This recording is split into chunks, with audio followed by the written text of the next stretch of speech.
Good morning, Rabotai. Welcome to Breakfast on the Class. Breakfast on the Class today is an extra special edition.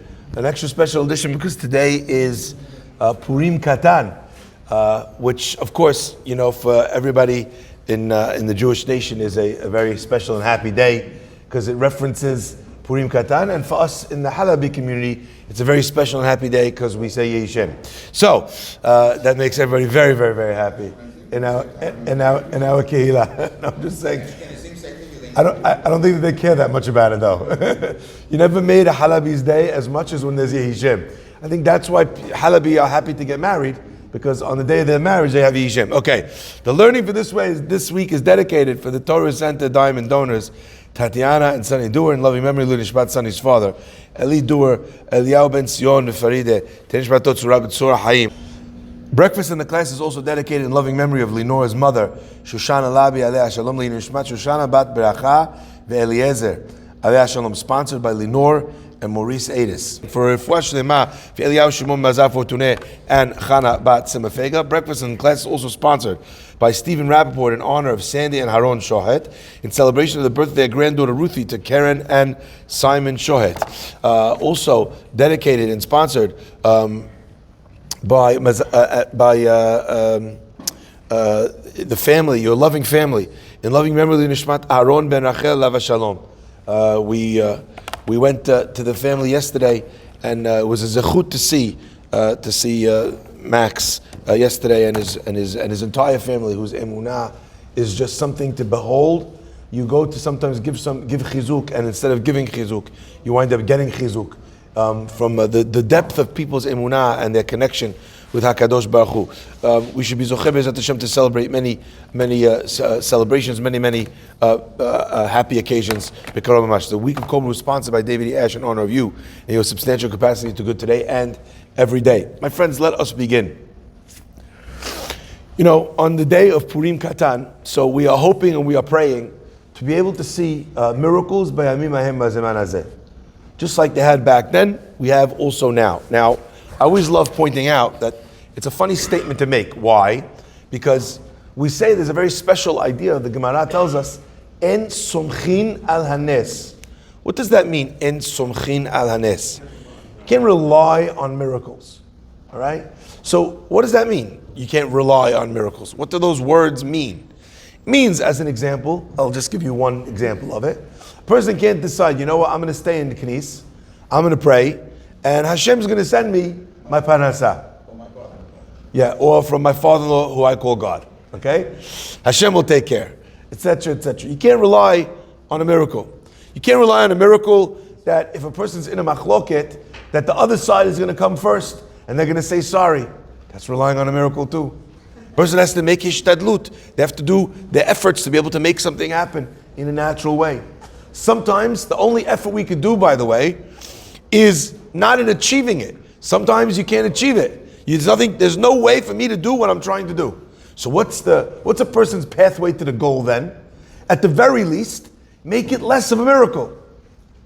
Do something to make it more natural. Even if I can't solve the problem, I can make the miracle have a natural pathway. And once it has a natural pathway, for it to be achieved is already much easier. And therefore you could pray for that natural pathway. At least when the person is trying, when the person is making the effort, Yeshua is kirova lavo. The salvation is closer to be able to come. So my friends, I want to try, together with you today, to try and make the miracle that we're asking for a little bit more natural. Make it a little bit more likely.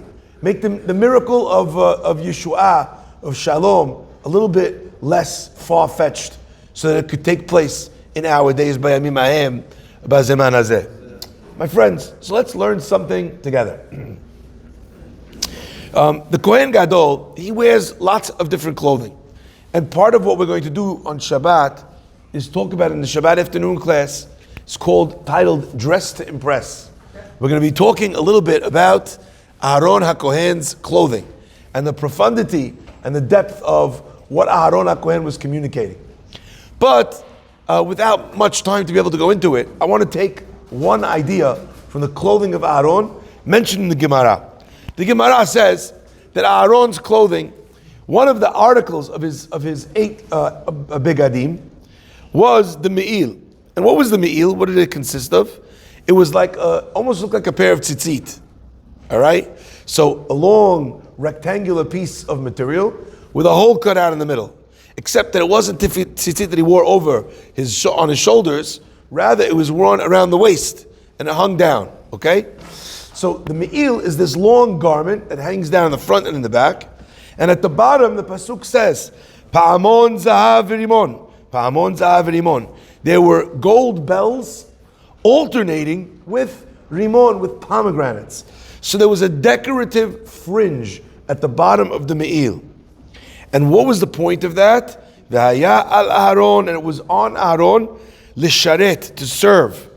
V'nishma kolo b'bo'o el HaKodesh.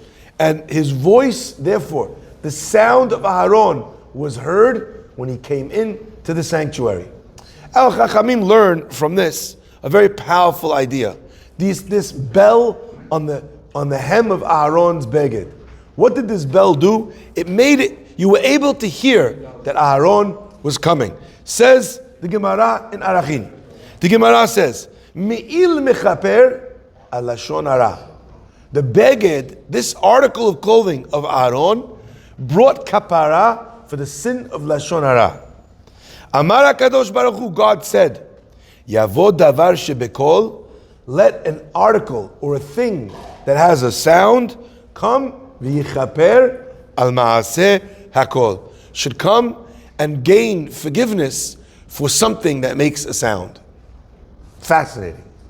So Aharon's clothing that made noise was coming to forgive for a person who makes noise, who talks, a big mouth. My friends, I think that when you look at something like this, the connections are a little bit deeper than when you at first glance, when you look at what the Gemara is telling us. We're not just saying this makes noise, this cancels this out. What is it like? I remember there was an app that you could get on your phone that if there's noise in the room, you could cancel out the noise. How do you cancel out the noise? There's something called white noise. Everyone familiar with white noise? Yeah. In fact, some municipalities, you have very noisy environments. You have a residential right next to it. They have speakers aimed at the houses at the residential area, just blasting white noise. So it cancels out the highway or whatever, the traffic, white noise. But I found out when I got this app that it's not only white noise. There's apparently white noise. There's brown noise. Did you know that? There's pink noise. I don't know for your daughter. I'm not sure why. Right? All different color noises. And each one occupies a different frequency because it depends on the frequency you're trying to cancel out. Is that what this is? Aharon's me'il makes noise. The white noise, the blue noise, right? Cancels out the noise of your lashon hara. What are we saying here? So I think there's something very beautiful. There's another seemingly disconnected lesson, which, as we all know, is never really disconnected. Please only answer Amen if you're listening live. Baruch atah Adonai, Eloheinu melech haolam, she'akol niyad baro. Okay. There's another lesson that's learned. I don't know if you know this, but in Jewish midot, there are things that occupy the space of mutar asur, allowed versus prohibited, and there's things that are considered to be good midot. Okay? You don't have an obligation to do it, but you're supposed to. It's proper behavior to do so. We learn from here another lesson. When a person comes to a room, you knock on the door. You're walking into your house, even if it's your house, knock on the door. You're walking through a room into someone else's home, you make sure that they know that you're coming. And where do we learn this midah from?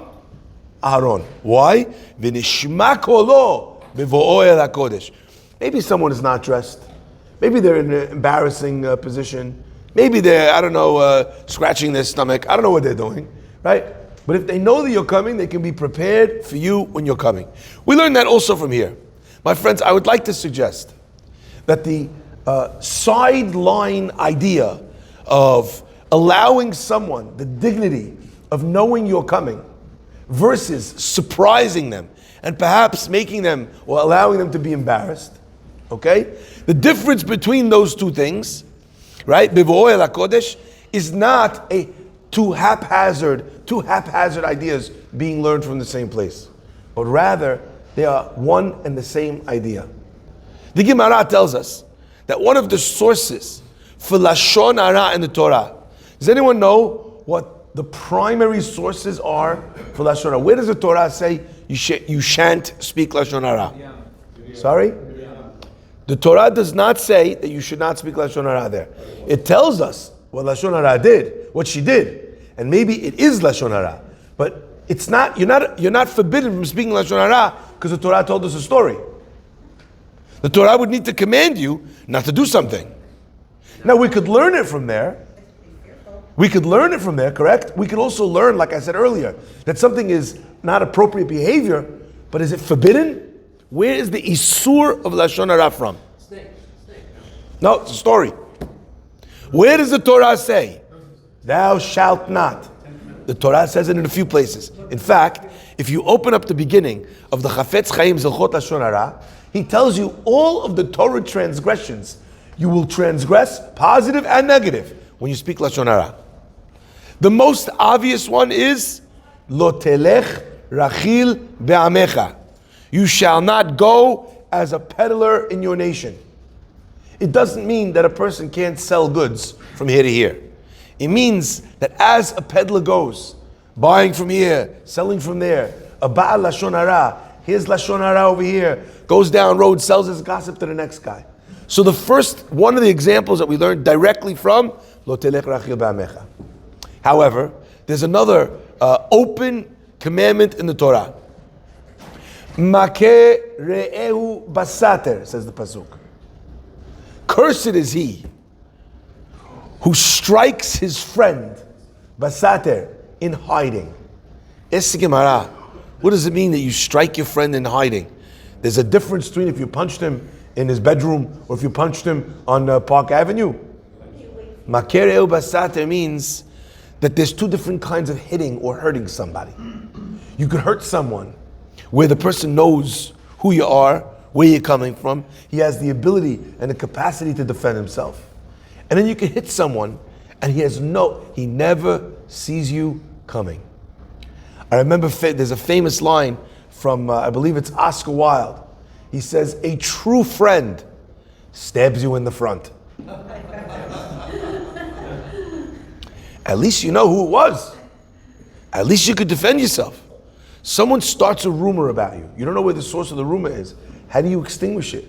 How do you counter it? You talk to this guy, he wasn't the source. So even if you corrected him, you didn't correct the other guy, you didn't correct the other guy. It's like running through, I don't know if you ever saw this before, trying to fix Lashon Hara after it comes out is like the maddening experience of being, remember in the old carnivals we used to go when we were kids? There's that house of mirrors, and you just see 90 versions of yourself. You don't know where to turn. I don't know why parents think that this is a thing that children enjoy. Right? I was thinking, this is a lot of fun for the parent, not for the child. I think parents, after going to this house of mirrors, some of them think, I'm going to install this in my own home. Right? But at the same time, you go there, you're looking, you're here. You don't know. What do you have to do? The only way to get out of, when it's done really well, by the way, the only way to get out of that optical illusion is to go to each direction and feel it with your very hands. Is there an opening here? Is there an opening here? Is there an opening here? Right? Sometimes the only way to solve Lashon Hara, you don't even know where to start. You got to go to each person is another touch point. You have to ask this one. It's so hard.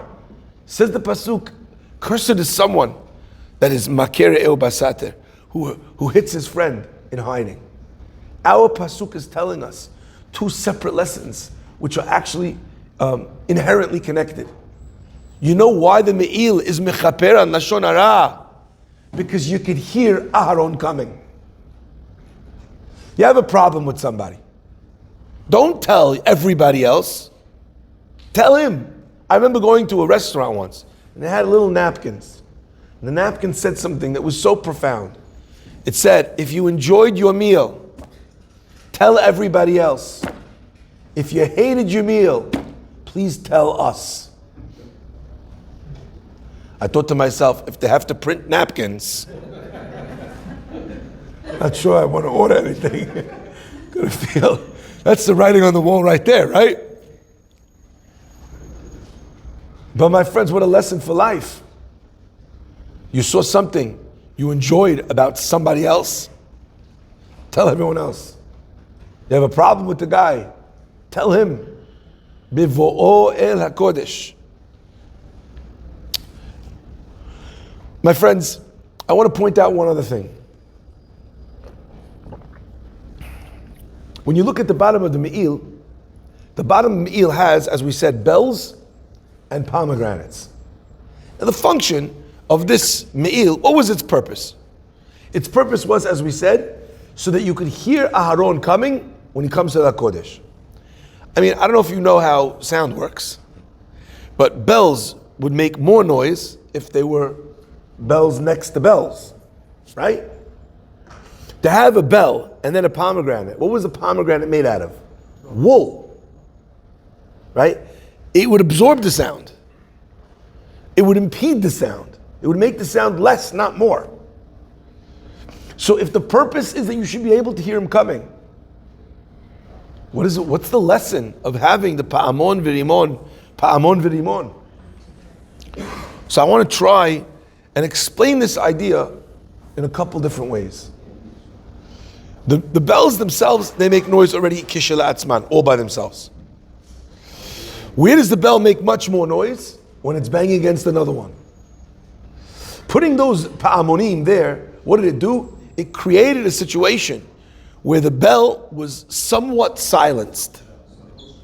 The challenge of Lashon Hara is sometimes very difficult. Why? Because you know what? You're not sure if you should say something. You're not sure if you shouldn't say something. Maybe, like we said many times, there's times when a person has an obligation to say something. Did you know that? There's a time where if you don't tell someone the truth about somebody, you break an avon in the Torah that says, Lifnei iver lo titen michshol. Let's say I know that you're about to start getting into business with this guy. And this guy is a thief. He's fleeced 5 other people before you. He has a lot of excuses about why he stole your money. But in the end, there's 4, 5, 6 people who are upset with him that he took their money. Now, again, if you have one guy who's upset at you, that's normal. 2 people. If there's a few people who think you're a ganav, I have news for you, my friend. You might just be a ganav. I'm sure you have logical explanations for every time why it wasn't the case. But you know what? The numbers don't lie. So my friends, sometimes you see a situation like this, and the guy comes to you and they say, oh, you know this guy. You play ball with him. You know this guy. Comes to your class. You know this guy. You know, your kids are friends. Say something. Right? You know this guy. He's about to get into business. He comes, he asks you. He says, I just want to ask. You know him.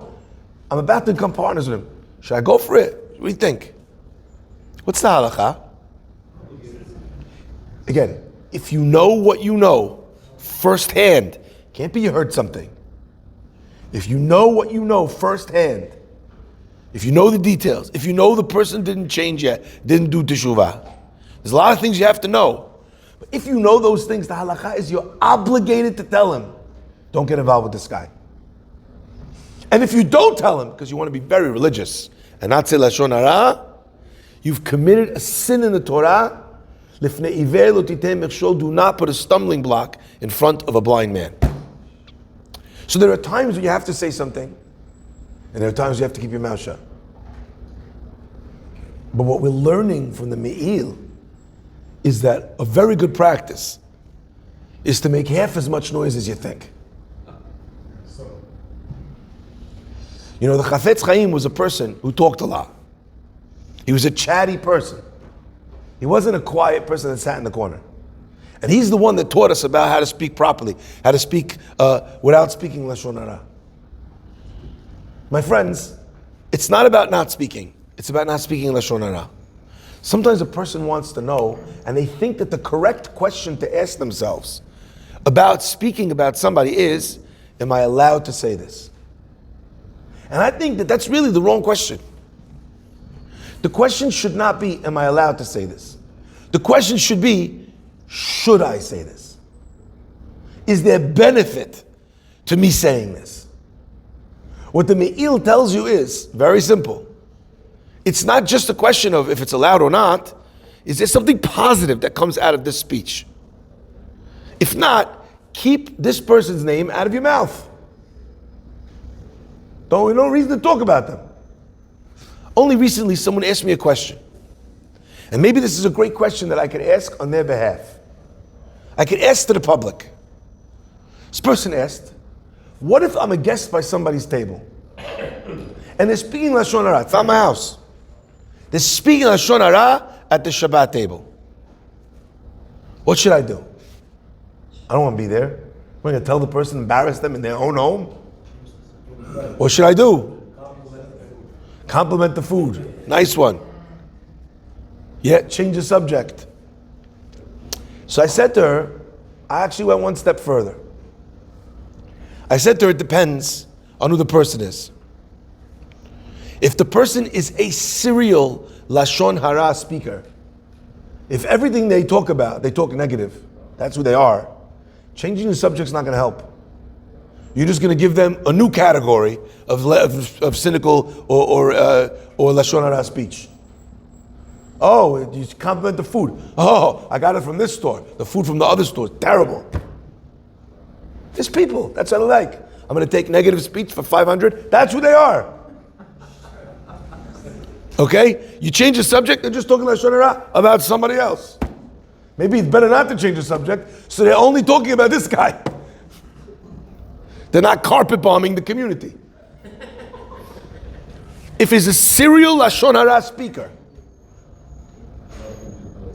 I said, don't be a guest in their house. This is not a person. You might want to rethink whether or not you should be spending time with this person. But if he's not a serial Lashon Hara speaker, of course, change the subject, do something else. You know what I said? Also very interesting. It's usually very, very obvious when you change the subject. You know? And then the person could get insulted because the person is like, oh, the rabbi, he's terrible. He speaks too long. I hate how he taught that. And then you're like, well, that the hameen is delicious.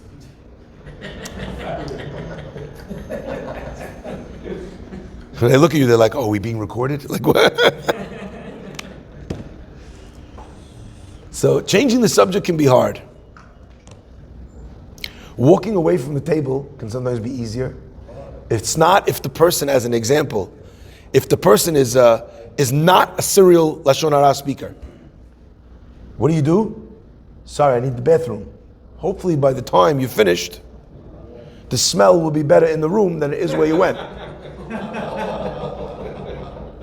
Right? That's one solution.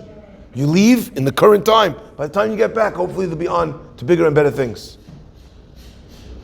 The second thing, my friends, I found is very interesting is, you interrupt a person, you double down on the changing subject. Instead of saying to the person, the food's delicious. In the middle, when he's on a rant about the rabbi or about somebody in the community, you say, oh my gosh, I'm so sorry. You just reminded me of? Completely other tangent. Lean into the interruption, double. But I know I'm going to forget. I went to this restaurant, the food was amazing. Have you been to this place? It's even more and wildly, there's a few things that people love talking about. People love talking about food. People love talking about vacations. You want to get a guy derailed from his community, just tell him, someone told me that you guys went to Mexico. Tell me about, what was the hotel like? What's the best place to go? All of a sudden everyone feels, it's very few things I find that people feel automatically they did it once, they're an expert on that thing. You ever notice that? Guy went to a restaurant once, he feels like he's qualified to be the food critic of the century for that place, right? Had 3 things on a menu with 400 items, because in a Jewish restaurant, there's no such thing as a one-pager, right? They have to have 94 items on the menu, right? Now he knows that now he's the expert on that item. You talk about changing the subject. My friends, I must say that this challenge it's not really only about Shabbat. It's not only about guests. Because there's some people you can't get away from. And there's some people you don't have the ability to not hang out with. And there's some people that you can't change the subject enough because you're married to them. Or they're your children. Or they're your in-laws. What does a person do when they have a Ba'al Lashon Hara that they can't get away from? Call the rabbi. If it's like a family member or someone, you could actually bring it up. I just don't like hearing about other negative things. So Adine is suggesting that if it's a family member, you're able to bring it up. I'm not sure that that's a technique that works with in-laws. I'm not sure.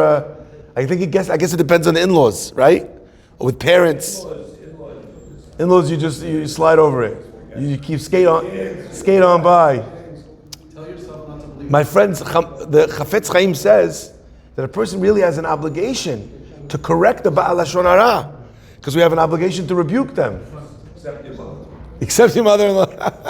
Why? Your mother-in-law's pikuach nefesh. My friends, I don't know, but I do know one thing. You ever have someone in your life that rebukes you, and the minute they come to tell you something, you're very defensive. You're already answering me. What about you? You're worse, right? There's some people that we can take rebuke from, and there's some people, right, that's very difficult to take rebuke from. Part of being a person who lives in a family unit is striving to become a person who's capable of talking to people about things and not having them feel attacked by you.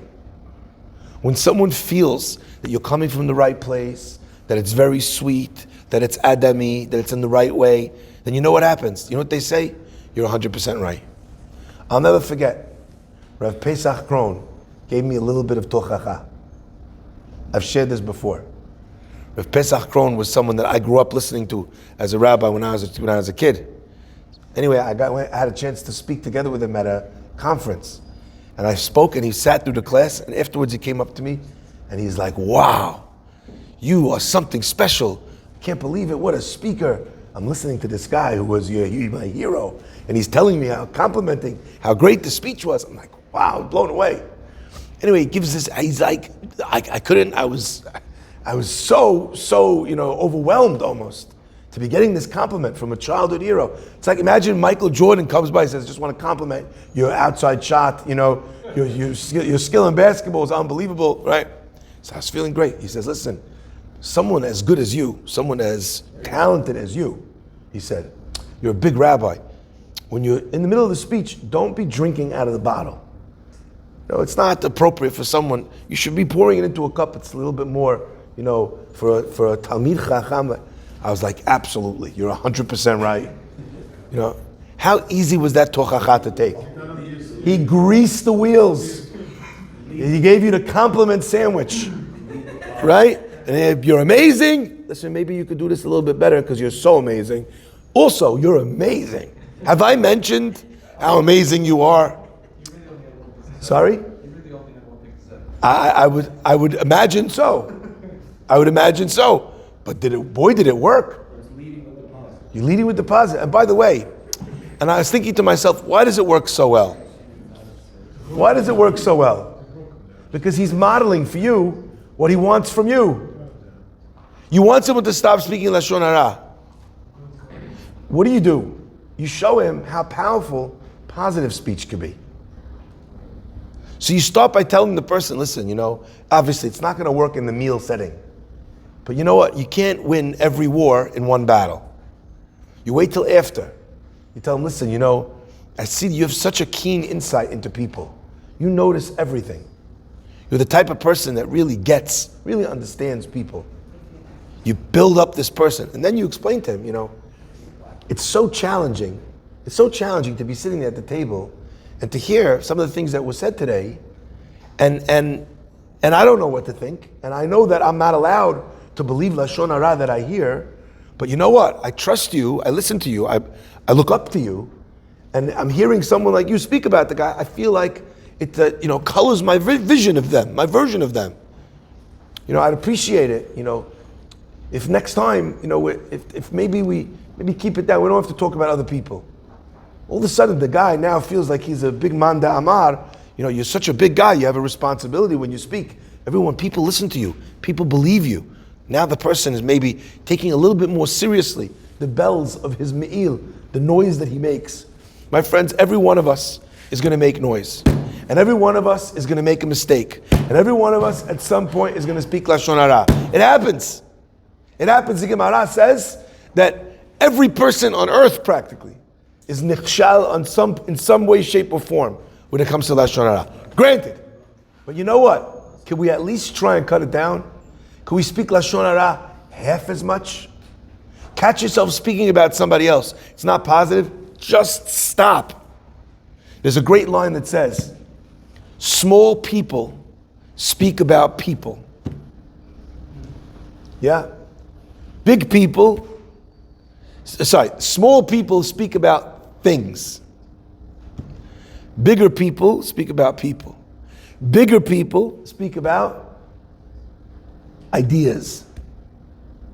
And I was thinking to myself, what if your conversation that you have can be something which is not only positive about others, but can also inspire somebody else?